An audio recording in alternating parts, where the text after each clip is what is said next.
ನಮಸ್ಕಾರ. ಇವತ್ತು ಆ್ಯಕ್ಚುಲಿ ನಾನು ಈ ಬನ್ನೇರುಘಟ್ಟದ ಒಂದು ರೌಡಿ ರಂಗನ ಜೊತೆಗೆ ನನಗೆ ಆದಂತಹ ಒಂದು ಅನುಭವವನ್ನು ನಿಮ್ಮೊಂದಿಗೆ ನಾನು ಹಂಚ್ಕೊಳ್ಳೋಕ್ಕೆ ಇವತ್ತು ಬಂದಿದ್ದೀನಿ. ಏನಪ್ಪ ಇವನಿಗೂ ರೌಡಿ ರಂಗನಿಗೂ ಏನು ಸಂಬಂಧ? ಯಾವುದೋ ಮತ್ತಿಗೋಡ್ನಲ್ಲಿ ಒಂದು ಆಕ್ಸಿಡೆಂಟಲ್ಲಿ ಸತ್ತಂಥ ಆನೆಗೂ ಇವನಿಗೂ ಏನಪ್ಪ ಸಂಬಂಧ ಅಂತ ಜನ ಇವತ್ತು ನನ್ನ ಬಗ್ಗೆ ಮಾತಾಡ್ಬೋದು. ಹೌದು, ರೌಡಿ ರಂಗನಿಂದ ಪಾರಾದಂತಹ ಒಬ್ಬ ಒಂದು ಅದೃಷ್ಟವಂತ ಅಂತ ಅಂದರೆ ನಾನು ಅಂತ ಹೇಳ್ಕೊಬೋದು.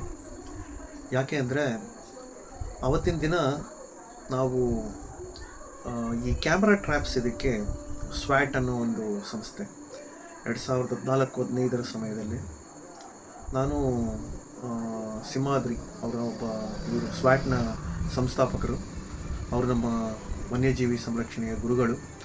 ಸೊ ಅವ್ರ ಜೊತೆಗೆ ಒಡನಾಟ ಇದ್ದಾಗ ಅವರು ನನಗೆ ಶಿವಗಂಗೆ ಬೆಟ್ಟದ ಹತ್ರ ಇರ್ತಕ್ಕಂತಹ ಒಂದು ನೆಲಮಂಗಲ ರೇಂಜ್ ಫಾರೆಸ್ಟಿಗೆ ನನ್ನನ್ನು ಕಳಿಸ್ಕೊಡ್ತಾರೆ.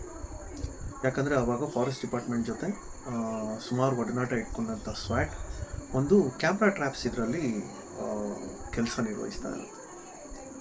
ಸೊ ಆ ಸಂದರ್ಭದಲ್ಲಿ ಏನಾಗುತ್ತೆ ಅಂದರೆ ನಾನು ಅಲ್ಲಿ ಹೋಗಿ ಸಿಂಹಾದ್ರಿ ಅವ್ರ ಮುಖಾಂತರ ಅಲ್ಲಿ ಏನೇನು ಕೆಲಸ ಮಾಡಬೇಕು, ನಮ್ಮ ಕೆಲಸ ಏನಂದರೆ ಒಂದು GPS ಟ್ರ್ಯಾಕರ್ ಕೊಟ್ಟಿರ್ತಾರೆ.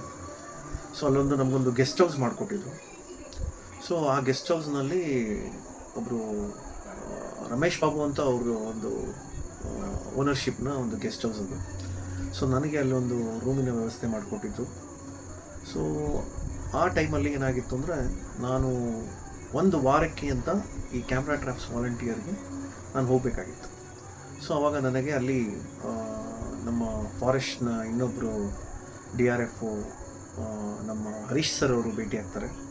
ಸೊ ಹರೀಶ್ ಸರ್ ಅವರು ನನಗೆ ತುಮಕೂರಿನ ಅಲ್ಲಿ ನಾವು ಬೆಳ್ಳೂರು ಅಂತ ಬರುತ್ತೆ, ಬೆಳ್ಳೂರು ಕ್ರಾಸ್ ಅಂತ, ಬೆಳ್ಳೂರು ಕ್ರಾಸಿಂದ ಒಳಗೆ ಹೋದರೆ ಅಲ್ಲಿ ಶಿವಕುಮಾರ ಸ್ವಾಮಿಗಳ ಊರು, ಉಳಿಕಲ್ಲು ಈ ಕಡೆಲ್ಲ ಬರುತ್ತೆ. ಸೊ ಅಲ್ಲೊಂದು ಊರಿನಲ್ಲಿ ಒಂದು ಫಾರೆಸ್ಟ್ನ ಒಳಗಡೆ ಒಂದು ಗೆಸ್ಟ್ ಹೌಸ್ ಇರುತ್ತೆ. ಸೊ ಅದು ಒಬ್ಬರು ಅವ್ರದ್ದೇ ಓನ್ ಗೆಸ್ಟ್ ಹೌಸ್ ಅಂದರೆ ಅದು ಕಂಪ್ಲೀಟ್ಲಿ ಇಟ್ಸ್ ಕೈಂಡ್ ಆಫ್ ಒಂದು ಫಾರ್ಮ್, ಅದು ಅವ್ರದ್ದೊಂದು ಫಾರ್ಮ್ ಹೌಸ್ ಇರುತ್ತೆ. ಸೊ ಅಲ್ಲಿ ನಮಗೊಂದು ರೂಮಿನ ವ್ಯವಸ್ಥೆ ಮಾಡಿ ಒಬ್ಬ ಗಾರ್ಡನ್ನು ಸಹ ನಮ್ಮ ಜೊತೆ ಕೊಟ್ಟು ಅವ್ರದ್ದೇ ಒಂದು 2 ವೀಲರ್ ಸಹ ನಮಗೆ ಕೊಟ್ಟಿರ್ತಾರೆ ಓಡಾಡೋದಕ್ಕೆ. ಬೆಳಗ್ಗೆ ತಿಂಡಿ ಮತ್ತು ಮಧ್ಯಾಹ್ನದ ಊಟಕ್ಕೆ ಎಲ್ಲ ಒಂದು ಹೋಟೆಲ್ನ ವ್ಯವಸ್ಥೆ ಮಾಡಿಕೊಟ್ಟಿರ್ತಾರೆ.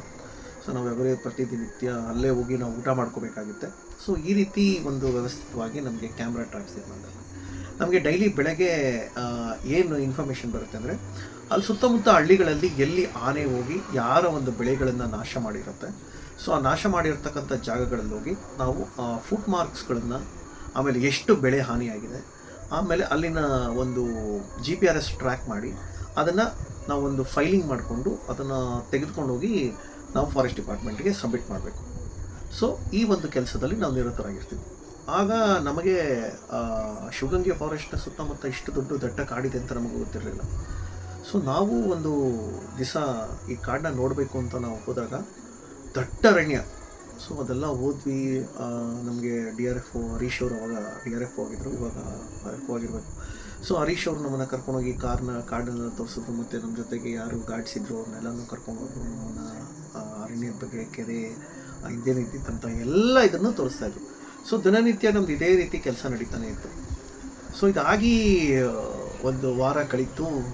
ಈಗ ನೆಕ್ಸ್ಟ್ ವಾರಕ್ಕೆ ಬೇರೊಬ್ಬ ವಾಲಂಟಿಯರ್ ಬರಬೇಕಾಗಿತ್ತು. ಸೊ ಆ ವಾಲಂಟಿಯರು ನಮಗೆ ಆನ್ ಟೈಮ್ಗೆ ಬರಲಿಲ್ಲ. ಸೊ ಆವಾಗ ನೆಕ್ಸ್ಟ್ ವಾರ ನಾನು ರಿಲೀವ್ ಆಗಬೇಕಾಗಿತ್ತು. ಸೊ ರಿಲೀವ್ ಆಗಿದಾಗ ನನಗದು ಅವರು ಕೊಟ್ಟಿರಲಿಲ್ಲ, ನೆಕ್ಸ್ಟ್ ರಿಲೀವ್ ಬರುವಂಥ ಪರ್ಸನ್ ಬಂದಿರಲಿಲ್ಲ. ಸೊ ಕಾರಣಾಂತರಗಳಿಂದ ನಾನೇ ಅದನ್ನು ಮತ್ತೆ ಕಂಟಿನ್ಯೂ ಮಾಡಬೇಕಾಗಿ ಬಂತು. ಸೊ ಇದಾಗಿ ಇನ್ನೂ ಫ್ಯೂ ಡೇಸ್ ಆಯಿತು, ಮತ್ತು ನೆಕ್ಸ್ಟ್ ವಾರ ಆಯಿತು. ನೆಕ್ಸ್ಟ್ ವಾರ ನಾನು ಒಂದು 15 ದಿವಸ ಅಲ್ಲೇ ಗೆಸ್ಟ್ ಹೌಸು ಮತ್ತು ದಿನನಿತ್ಯ ಬೆಳಗ್ಗೆ ಓಡಾಡೋದು ಬರೋದು ಈ ಥರ ಎಲ್ಲ ಕಡೆ ನಾನು ಓಡಾಡ್ತಾಯಿದ್ದೆ. ಸೊ ಇದಕ್ಕೆ ದಿನ ಕಳೆದಂಗೆ ಇನ್ನೇನು ಲಾಸ್ಟ್ ಕೊನೆಯಲ್ಲಿ ಇನ್ನೊಂದು ದಿವಸ ಇರುವಾಗ, ನಾನು ಅಲ್ಲಿಂದ ಹೊರಡಬೇಕು ಅನ್ನೋ ಒಂದು ದಿವಸ ಇರುವಾಗ 5 ಆನೆಗಳು ಮಲಸಂದ್ರ ಕೆರೆ ಮಾಲಸಂದ್ರ ಕೆರೆ ಅಂದರೆ ತುಮಕೂರಿನ ಭಾಳ ದೊಡ್ಡ ಕೆರೆ ಅದು. ಅಂದರೆ ಶಿವಗಂಗೆ ಬೆಟ್ಟದ ಹತ್ರ ಸಮೀಪದ ಅಲ್ಲೊಂದು ಹಳ್ಳಿ ಹತ್ರ ಏನಾಗಿದೆ ಅಂದರೆ ಈ ಆನೆಗಳೆಲ್ಲ ಹೋಗ್ಬಿಟ್ಟು ಆ ಕೆರೆ ಮಧ್ಯದಲ್ಲಿ ಕೂತ್ಕೊಂಡ್ಬಿಟ್ಟಿದ್ದಾವೆ. ಆಮೇಲೆ ಈ ಕಡೆ ಏನಾಗ್ತಿದೆ ಅಂದರೆ ಅಲ್ಲೊಂದು ಜಾತ್ರೆ ನಡೀತಿದೆ, ಅಲ್ಲೊಂದು ಹಳ್ಳಿ ಜಾತ್ರೆ ನಡೀತಾ ಇದೆ. ಸೊ ಆ ಸಂದರ್ಭದಲ್ಲಿ ಏನಾಗ್ತಿದೆ ಅಂದರೆ ಹಳ್ಳಿ ಜಾತ್ರೆ ಜನ ಬಂದವರೆಲ್ಲ ಕೆರೆಯಲ್ಲಿ ಒಳ್ಳೆ ನೀರಿತ್ತು ಅಂದ್ಬಿಟ್ಟು ಕೆರೆಯಲ್ಲಿ ಆಡಕ್ಕೆ ಹೋಗಿದ್ದಾರೆ. ಸೊ ಆ ಕೆರೆಯ ದಡದ ಅಂದರೆ ಈ ಕಡೆ ಒಂದು ನೀರು ಹರಿಯುವಂಥ ಒಂದು ಜಾಗ ಏನಿದೆ ಅದು ಕೆರೆ ಮಧ್ಯದಲ್ಲಿರೋದ್ರಿಂದ ಆ ಕಡೆ ಕಾಡು, ಈ ಕಡೆ ಕೆರೆ, ಈ ಥರ ಒಂದು ಮಧ್ಯದಲ್ಲಿ ಹೋಗಿ ಒಂದು 5 ಆನೆಗಳು ಸೇರ್ಕೊಂಡ್ಬಿಟ್ಟಿದೆ. ಅಂದರೆ ಅಲ್ಲಿ ಸಾಧಾರಣವಾಗಿ 2 ಹೆಣ್ಣಾನೆ, ಆಮೇಲೆ ಒಂದು ಚಿಕ್ಕದಂತೆ 2 ಮರಿಗಳು, 4 ಆನೆ. ಆ ಸಂದರ್ಭದಲ್ಲಿ ಅದೇ ಜಾಗದಲ್ಲಿ ನಮ್ಮ ಪುಣ್ಯಾತ್ಮ ರೌಡಿ ರಂಗನೂ ಸಹ ಅದೇ ಕಾಡಲ್ಲಿದ್ದಾನೆ ಅವತ್ತು. ಆಮೇಲೆ ಏನಾಯಿತು, ನಾವು ಹೋಗಿ ಅಲ್ಲಿರೋ ಇವ್ರುಗಳಿಗೆ ಕೆರೆಯಲ್ಲಿ ಯಾರ್ಯಾರು ಈಜಾಡ್ತಿದ್ರು, ಯಾರ್ಯಾರು ಇದಕ್ಕೆ ಬಂದಿದ್ರು, ಈ ವಿಹಾರಕ್ಕೆ ಅಂತ ಏನು ದೇವಸ್ಥಾನದ ಜಾತ್ರೆಗೆ ಅಂತ ಬಂದಿದ್ರು, ಅವ್ರನ್ನೆಲ್ಲರನ್ನೂ ನಾವು ಆ ಕೆರೆಯಿಂದ ಆಚೆ ಕಳಿಸಿ ಸಾಯಂಕಾಲ 5 ಗಂಟೆಗೆ ಕಾರ್ಯಾಚರಣೆ ಸ್ಟಾರ್ಟ್ ಮಾಡಬೇಕು ಅಂತ ಯೋಚನೆ ಮಾಡಿಕೊಂಡು, ಅವಾಗೊಬ್ರು ಯಾರೋ ಮೇಡಮ್ RF ಆಗಿದ್ರು, ಅವ್ರ ಹೆಸರು ನನಗೆ ಈಗಲೂ ಸರಿಯಾಗಿ ಗೊತ್ತಿಲ್ಲ, ಶಿವಗಂಗೆ ನೆಲಮಂಗಲ ಫಾರೆಸ್ಟ್ ರೇಂಜ್ಗೆ. ಸೊ ಆ ಸಂದರ್ಭದಲ್ಲಿ ಎಲ್ಲರೂ ಬಂದು ಅವ್ರನ್ನೆಲ್ಲ ಕಳಿಸಿ ಈ ಕಡೆ ಏನಾಯಿತು, ಆನೆನ ಚದುರಿಸ್ಬೇಕು ನಾವು, ಕೆಲವೊಂದು ಇವುಗಳಿಂದ ಆನೆಗಳನ್ನ ಚದುರಿಸ್ಬೇಕು. ಸೊ ಅವಾಗೇನಾಯಿತು, ನಾವು ಫಾರೆಸ್ಟ್ ಸಿಬ್ಬಂದಿ ಜೊತೆಗೆ ಆನೆಗಳನ್ನು ಚದುರಿಸುವಂಥ ಕೆಲಸ ಪ್ರಾರಂಭ ಆಯಿತು. ಅವುಗಳ ಮೇಲೆ ಪಟಾಕಿ ಎಸೆಯೋದು, ಆಮೇಲೆ ಆ ರಬ್ಬರ್ ಬುಲೆಟ್ ಏನೊಂದು ಗನ್ ಇರುತ್ತಲ್ಲ, ಸೊ ಅದರಲ್ಲಿ ಸೌಂಡ್ ಮಾಡೋದು, ಆ ಆನೆಗಳಿಗೆ ಬೆನ್ನಿಗೆ ಹೊಡೆಯುವಂಥ ಕೆಲಸ ಪ್ರಾರಂಭ ಆಯಿತು. ಇದ್ರ ಮಧ್ಯೆ ಏನಾಗಿದೆ ಅಂದರೆ ಅಲ್ಲೇ ಅದೇ ಕಾಡಿನಲ್ಲಿ ರೌಡಿ ರಂಗ ಬೀಳ್ಬಿಟ್ಟಿದ್ದ.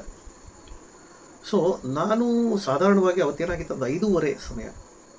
ಸೊ ನನ್ನ ಜೊತೆಗೆ ಒಂದಿಬ್ಬರು ಫಾರೆಸ್ಟ್ ಗಾರ್ಡ್ಸ್ ಇದ್ದರು, ಗನ್ ಇಟ್ಕೊಂಡಿದ್ರು, ಪಟಾಕಿ ಎಸಿತಾಯಿದ್ರು. ಸಾಧಾರಣವಾಗಿ ನಾವು ಆ ಆನೆಗಳನ್ನು ಚೇಸ್ ಮಾಡಬೇಕು. ಸೊ ಆ ಕಡೆ ಒಂದು ಆನೆ ಅಷ್ಟೊಂದಷ್ಟು ಆನೆಗಳನ್ನು ಚೇಸ್ ಮಾಡಬೇಕು, ಈ ಕಡೆ ಒಂದಷ್ಟು ಆನೆಗಳನ್ನು ಚೇಸ್ ಮಾಡಬೇಕು. ಸೊ ನನಗೆ ಅಲ್ಲಿ ಗೊತ್ತಿಲ್ಲ ರೌಡಿ ರಂಗ ಇರೋದು. ಅವಾಗ ನನಗೆ ಗಾರ್ಡ್ಸ್ ಅಂದರು, ರೌಡಿ ರಂಗ ಇಲ್ಲೇ ಇದ್ದಾನಲ್ಲ, ಒಂಟಿ ಸಲಗ ಅವನನ್ನು ಭಾಳ ಹುಷಾರಾಗಿ ಇದು ಮಾಡಬೇಕು, ಭಾಳ ಪ್ರಜ್ಞಾವಂತ, ಭಾಳ ಬುದ್ಧಿವಂತ, ಮತ್ತು ಈತ ಬಹಳ ಚುರುಕು ಸ್ವಭಾವದನು, ಮತ್ತು ಇನ್ನೊಂದೇನೆಂದರೆ ಭಾಳಷ್ಟು ಜನರನ್ನ ಭಾಳ ಜ್ಞಾಪನ ಇಟ್ಕೊಳ್ತಾನೆ, ಯಾರೇ ಒಬ್ಬರು ಅವ್ನು ತೊಂದರೆ ಕೊಟ್ಟರು. ಸೊ ಒಂದು ಟೈಮ್ ಬ್ಯಾಕಲ್ಲಿ ಏನಾಯಿತು, ಕೆಡೆಯಿಂದ ಈ ಕಡೆ ದಡದಲ್ಲಿ ಒಂದು ಫಾರೆಸ್ಟ್ದು ಒಂದು ಆಫೀಸ್ ಇದೆ. ಸೊ ಆಫೀಸಿನ ಪಕ್ಕದಲ್ಲೇ ಕಾಡು, ನೀಲಗಿರಿ ತೋಪದು. ಸೊ ನಾನು ಅವ್ರ ಜೊತೆಗೆ ಹೋಗ್ತಾ ಇದ್ದೀನಿ. ನನಗೆ ಆಗದಷ್ಟು ಒಂದು ಕಾಲು ಆಕ್ಸಿಡೆಂಟ್ ಆಗಿತ್ತು, ಸ್ವಲ್ಪ ಕಾಲು ಚೇತರಿಸ್ಕೊಂಡಿದ್ದೆ, ಸ್ವಲ್ಪ ಅಷ್ಟು ಜೋರಾಗಿ ಓಡೋಕ್ಕಾಗ್ತಾ ಇರಲಿಲ್ಲ. ಬಟ್ ಆದರೂ ಅವ್ರ ಜೊತೆಗೆ ಕಾರ್ಯಾಚರಣೆಗೆ ಬರಬೇಕು, ಇದರ ಅನುಭವ ತೊಗೋಬೇಕು, ಅಂದ್ಬಿಟ್ಟು ಟ್ರೈನಿಂಗ್ ತೊಗೋಬೇಕು ಅಂತ ಒಂದು ಅನುಭವದಲ್ಲಿ ನಾನು ಹೋಗಿದ್ದಿತ್ತು. ಸೊ ನಾನು ಕಂಡಾಗೆ ನಾನು ಒಂದು ಜಾಗದಲ್ಲಿ ಇಬ್ಬರು ಗಾರ್ಡ್ಸ್ ಜೊತೆಗೆ ಪಟಾಕಿ ಎಸ್ಕೊಂಡಿದ್ರು, ಅವ್ರ ಜೊತೆಗೆ ಓಡಾಡ್ಕೊಂಡಲ್ಲೇ ಓಡಾಡ್ತಾ ಇದ್ದೀನಿ. ಆಲ್ಮೋಸ್ಟ್ ಒಂದು 200 ಮೀಟರ್ಸ್ ದೂರದಲ್ಲಿ ರೌಡಿ ರಂಗ ಬರ್ತಾ ಇದ್ದಾನೆ. ನನಗೆ ಗೊತ್ತಿಲ್ಲ. ಆ ಇಬ್ಬರು ಫಾರೆಸ್ಟ್ ಗಾರ್ಡ್ಸ್ ಹೇಳ್ತಾ ಇದ್ದಾರೆ, ರೌಡಿ ರಂಗ ಬಂದ್ಬಿಟ್ಟು ಅವ್ನು ಯಾವ ಕಡೆಯಿಂದನೂ ಬೇಕಾದ್ರೆ ಯಾರು ಬೇಕಾದ್ರೂ ಅಟ್ಯಾಕ್ ಮಾಡ್ತಾನೆ ಅಂತ. ಆ ಕಡೆಯಿಂದ ಒಂದು ಆನೆ ಬರ್ತಾ ಇರೋದು ನನಗೆ ಸರಿಯಾಗಿ ಅದು ಗೋಚರಿಸ್ತಾ ಇಲ್ಲ, ಗೊತ್ತಾಗ್ತಾ ಇಲ್ಲ. ಆ ನೀಲಗಿರಿ ಮರದ ಮಧ್ಯೆ ನಮ್ಗೆ ಗೊತ್ತಾಗ್ತಾ ಇಲ್ಲ. ಸೊ ನಾವೆಲ್ಲ ಗ್ರೀನ್ ಟಿ ಶರ್ಟ್ಸ್ ಹಾಕ್ಕೊಂಡಿದ್ದೀವಿ. ನಾರ್ಮಲಿ ಕಾಡಲ್ಲಿ ಹೋದಾಗ ನಾವು ಕ್ಯಾಮೋಫ್ಲೇಮ್ ಹಾಕ್ಕೋತೀವಿ. ಸೊ ಈ ಥರ ಒಂದು ಅನುಭವ ಆದಾಗ ಟಕ್ಕಂತ ನನಗದು ಸಿಗ್ನಲ್ ಅದು ಹೆಂಗೆ ಕೊಟ್ಟರೋ ಗೊತ್ತಿಲ್ಲ, ನಾನು ದೂರದಲ್ಲ ಆನೆ ಮುಖಚರ್ಯೆ ನನಗೆ ಇವತ್ತೂ ನನಗೆ ಜ್ಞಾಪನ ಇದೆ. ಆನೆ ನೋಡಿದ ತಕ್ಷಣ ನಾನು ಅದು ಹೆಂಗೆ ಬಂದೋ ಗೊತ್ತಿಲ್ಲ, ಅಲ್ಲೊಂದು ಮಣ್ಣಿನ ದಿಬ್ಬ ಇದೆ. ಈ ಕೆಂಪು ಮಣ್ಣನ್ನು ತೊಗೊಂಬಂದು ಗುಡ್ಡೆ ಹಾಕಿದ್ರು ನೀಲಗಿರಿ ತಪ್ಪಿನ ಒಂದು ಕಾರ್ನರಲ್ಲಿ. ಆ ಗುಡ್ಡೆನ ನಾನು ಹೇಗೆ ಹತ್ತಿದೆ ಅಂತ ನನಗೆ ಗೊತ್ತಿಲ್ಲ. ಬಟ್ ಆದರೆ ಅದು ಯಾವ ದೇವರ ವರನೂ ಗೊತ್ತಿಲ್ಲ, ಆ ಗುಡ್ಡೆನ ಅದು ಹೆಂಗೆ ಹತ್ತಿ ನಾನು ಆ ಕಡೆ ಉಳ್ಕೊಂಡು ಕೆಳಗಡೆ ಬಂದುಬಿದ್ದೋದೆ. ನೋಡಿದ್ರೆ ಎಲ್ಲ ನಮ್ಮ ಫಾರೆಸ್ಟ್ ಆಫೀಸರ್ಸು ಇವರೆಲ್ಲ ಅಲ್ಲೇ ಇದ್ದಾರೆ, ನಮ್ಮ RF ರೇಂಜರ್ಸ್ ಇವರೆಲ್ಲ. ಅವ್ರಿಗೆ ಶಾಕು. ಆ ಕಡೆಯಿಂದ ರೌಡಿ ರಂಗ ಹತ್ಬಿಟ್ಟಿದ್ದಾನೆ. ಸುಮಾರು ಒಂದು 10 ಅಡಿ ಅದು ಗುಡ್ಡೆ, ಮಣ್ಣಿನ ಗುಡ್ಡೆ, ಕೆಂಪು ಮಣ್ಣಿನ ಗುಡ್ಡೆ. ಆ ಕೆಂಪು ಮಣ್ಣಿನ ಗುಡ್ಡೆನ ನಾನು ತಪ್ಪದೇ ಹೋಗಿದ್ದಿದ್ರೆ ಅವತ್ತು ರೌಡಿ ರಂಗನ ಒಂದು ಹಿಟ್ ಲಿಸ್ಟಲ್ಲಿ ನನ್ನ ಹೆಸರು ಸೇರಿಕೊಳ್ತಾ ಇತ್ತು. ಅದೃಷ್ಟವಶ ಅವತ್ತು ನಾನು ರೌಡಿ ರಂಗನಿಂದ ಮಿಸ್ ಆದೆ. ಅದಾಗಿ ಒಂದೇ ವರ್ಷದಲ್ಲಿ ರೌಡಿ ರಂಗನನ್ನು ಸೆರೆ ಹಿಡಿತಾರೆ. ರೌಡಿ ರಂಗ ಯಾರು ಅಂದರೆ ನಮ್ಮ ಬನ್ನೇರುಘಟ್ಟದ ಬಹಳ ಅಜಾನುಭಾವು, ಎತ್ತರದ ವ್ಯಕ್ತಿ, ಯಾವುದಕ್ಕೂ ಸಾಟಿ ಇಲ್ಲದಂತಹ ಒಬ್ಬ ಮಹಾನ್ ಆನೆ. ಸೊ ಆ ಸಂದರ್ಭ ಹೇಗಿತ್ತು ಅಂದರೆ, ರೌಡಿ ರಂಗ ಒಂದು 11 ಆನೆಗಳ ಒಬ್ಬ ಗಜಪಡೆಯ ಒಬ್ಬ ಸೈನ್ಯಾಧಿಕಾರಿ.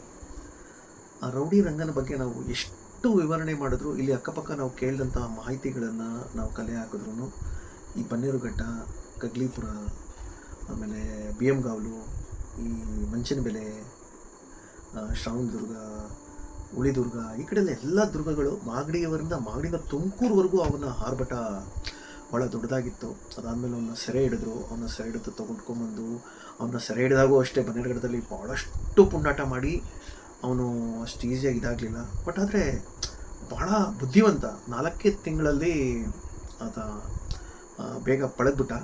ಆಮೇಲೆ ಆತನ ಇನ್ನೇನು ಆಚೆ ಹೋಗಿ ಅವನು ಪುಂಡಾಟಿಕೆ ಮಾಡಿಕೊಂಡು ಅಲ್ಲಿ ಇಲ್ಲಿ ಆಹಾರ ಆರಿಸೋದು ಇದನ್ನ ಇದು ಮಾಡೋದು. ಸೊ ಇದು ಯಾವುದೂ ಅವನನ್ನು ನೆಕ್ಸ್ಟು ತಲೆಗೆಡ್ಸ್ಕೊತಾ ಇರಲಿಲ್ಲ. ಒಳ್ಳೆ ಚೆನ್ನಾಗಿ ತಿನ್ನೋನು, ಚೆನ್ನಾಗಿ ಊಟ ಮಾಡೋನು, ಎಲ್ಲಿ ಏನು ಸಿಗುತ್ತೋ ಎಲ್ಲದನ್ನು ಒಳ್ಳೆ ಚೆನ್ನಾಗಿ ತಿಂದು ಎಲ್ಲನೂ ಒಂದು ಕಡೆ ತನ್ನ ಮಲಗೋದಕ್ಕೆ ಒಂದು ಜಾಗ ಸಿಕ್ಬಿಟ್ರೆ ಆರಾಮಾಗಿ ಮಲ್ಕೊಂಬಿಡೋನು. ಈತ ಹುಟ್ಟು ಭಾಳ ಅಪರೂಪ ನೋಡಿ. ಈತ ಬನ್ನೇರುಘಟ್ಟ ಸಮೀಪದಲ್ಲಿ ಒಂದು ಹುಟ್ಟಿದಾಗ ಆತನಿಗೆ ಒಬ್ಬ ಗಜಪಡೆಯ ಒಬ್ಬ ನಾಯಕನಿದ್ದ. ಸೊ ಆ ನಾಯಕನ ಜೊತೆಗೆ ಈತ ಭಾಳ ಶಿಸ್ತಿನಿಂದ ಆತನನ್ನು ಫಾಲೋ ಮಾಡಿ ಆತನಿಂದ ಕಲಿತಂಥ ಪಾಠ ಇವತ್ತು ಈ ಒಂದು ಅಜಾನುಬಾಹು ನಮ್ಮ ಇವನ ಜೊತೆಗಿದ್ದಂಥ ಸಂಗಡಿಗರು ಅಂದರೆ ಇನ್ನೂ ಒಂದು ಮ್ಯಾಕ್ ಅಂತ, ಆಮೇಲೆ ಐರಾವತ, ಆಮೇಲೆ ಸಿದ್ಧ ಆನೆ ಕಾಲು ಮುರ್ಕೊಂಡು ಬಿದ್ದದ್ದು ಎಲ್ಲರಿಗೂ ಗೊತ್ತು. ಆ ಸಿದ್ಧ ಕಾಲು ಮುರ್ಕೊಂಡು ಅಲ್ಲಿ ಏಟ್ ಮಾಡ್ಕೊಂಡು ಬಿದ್ದಾಗೂ ಸಹ ಈ ಒಂದು ನಮ್ಮ ರಂಗ ಏನಿದ್ದಾನೆ ಆತನನ್ನು ಒಂದು ದಿನ ಹೋಗಿ ಅವನು ನೋಡ್ಕೊಂಡು ಬರ್ತಾನೆ, ಕಾಲಿ ಥರ ಏಟ್ ಮಾಡ್ಕೊಂಡು ಬಿದ್ದಿದ್ದಾನಲ್ಲ ಅಂತ. ಇವನ್ನ ಎಷ್ಟೋ ಆನೆಗಳನ್ನು ಸೆರೆ ಹಿಡಿದು ಕೊನೆಗೆ ಈತ ಒಬ್ಬಂಟಿಯಾದ. ಯಾವಾಗ ಈತ ಒಬ್ಬಂಟಿಯಾದ 2015-16ನೇ ಸಾಲಿನಲ್ಲಿ ಈತನನ್ನು ಸೆರೆ ಹಿಡಿದು ತೆಗೆದುಕೊಂಡು ಬರ್ತಾರೆ. ಅದಾದಮೇಲೆ ನಡೆದಿದ್ದೆಲ್ಲ ಇತಿಹಾಸನೇ. ಈತನನ್ನು ನಾಗರಹೊಳೆ ಕಾಡಿನ ಹತ್ರ ಇರ್ತಕ್ಕಂತಹ ಒಂದು ಫಾರೆಸ್ಟ್ ಇದಕ್ಕೆ ಶಿಫ್ಟ್ ಮಾಡ್ತಾರೆ. ಅಲ್ಲಿ ಆತ ಸಾಧಾರಣವಾಗಿ ಶಾಂತವಾಗಿ ಆರಾಮಾಗಿ ಕಾರಲ್ಲಿ ಓಡಾಡ್ಕೊಂಡಿರ್ತಾನೆ. ಮತ್ತಿಗೋಡು ಅನ್ನೋ ಒಂದು ಅರಣ್ಯ ಪ್ರದೇಶದಲ್ಲಿ ಆತನ ಒಂದು ಓಡಾಟ ನಡೆಯುತ್ತೆ. ಬಟ್ ಆದರೆ ಅಲ್ಲೇ ತನ್ನ ಮೃತ್ಯು ಬರುತ್ತೆ ಅಂತ ಯಾವತ್ತೂ ಅಂದ್ಕೊಂಡಿರಲಿಲ್ಲ. ಎಲ್ಲ ಆನೆಗಳಿಗಿನ್ನ ದೈತ್ಯ ಅಜಾನುಬಾಹು ಸಿಕ್ತಿರ್ತಕ್ಕಂತಹ ಒಂದು ಆನೆ ಅಂತ ನಾವು ನೆನೆಸ್ಕೊಂಡ್ರೆ ಅದು ನಮ್ಮ ರೌಡಿ ರಂಗ. ಆ ರೌಡಿ ರಂಗ ನಿಜವಾಗ್ಲೂ ಬದುಕಿದಿದ್ರೆ ಆತನನ್ನು ವರ್ಚಸ್ಸೇ ಬೇರೆ ಥರ. ಆ ಥರ ಒಂದು ಜೀನ್ ಇವತ್ತು ಸಿಗಲ್ಲ ಅಂತ ನಮ್ಮ ಭಾಳಷ್ಟು ಜನ ತಜ್ಞರು ಅವರೆಲ್ಲ ಹೇಳ್ತಾರೆ. ಬಟ್ ಆದರೆ ಕಾಡಿನಲ್ಲಿ ಇದ್ದಷ್ಟು ದಿವಸ ಆತ ರಾಜನಂಗೆ ಬೆರೆದ, ರಾಜನಂಗೆ ಹೋದ. ಬಟ್ ಆದರೆ ಅದೊಂದು ವಿಪರ್ಯಾಸ, ಅವತ್ತು ಆಕ್ಸಿಡೆಂಟ್ ಆಗಬಾರ್ದಾಗಿತ್ತು. ವಿಧಿ ತನ್ನ ಕೊನೆಯ ಹೆಸರನ್ನ ಹಳ್ಳೆ ಎಳಿಸ್ಬಿಡ್ತು. ಬಟ್ ಆದರೆ ಹೇಳ್ತೀನಲ್ಲ, ಆಗಿನ ಒಂದು 70s ನಮ್ಮ ಒಂದು ಬನ್ನೇರುಘಟ್ಟ ಕಾಡೇನಿದೆ ಒಳ್ಳೆ ದೈತ್ಯ ಆನೆಗಳಿಗೆ ಜೀನ್ ಕೊಟ್ಟಂತಹ ಒಂದು ಅಜಾನುಬಾಹು ಮತ್ತೆ ಆತ ಹುಟ್ಟು ಬರೋದಕ್ಕೆ ಸಾಧ್ಯನೇ ಇಲ್ಲ. ಇವತ್ತೆಲ್ಲರೂ ರಂಗ ಅಂತ ಅಂದ್ಕೊಂಡ್ರೆ ಅದು ರೌಡಿ ರಂಗ ಅಲ್ಲ, ಈಸ್ ಎ ಜೆಂಟಲ್ ರಂಗ ಅಂತ ನಾವು ಹೇಳ್ಬೋದು. ಸೊ ಮತ್ತೆ ಹುಟ್ಟಿ ಬಾ ರಂಗ ಅಂತ ನಾನು ಈ ಮುಖಾಂತರ ನಿಮಗೆ ಕೇಳ್ಬೋದಾಗಿದೆ.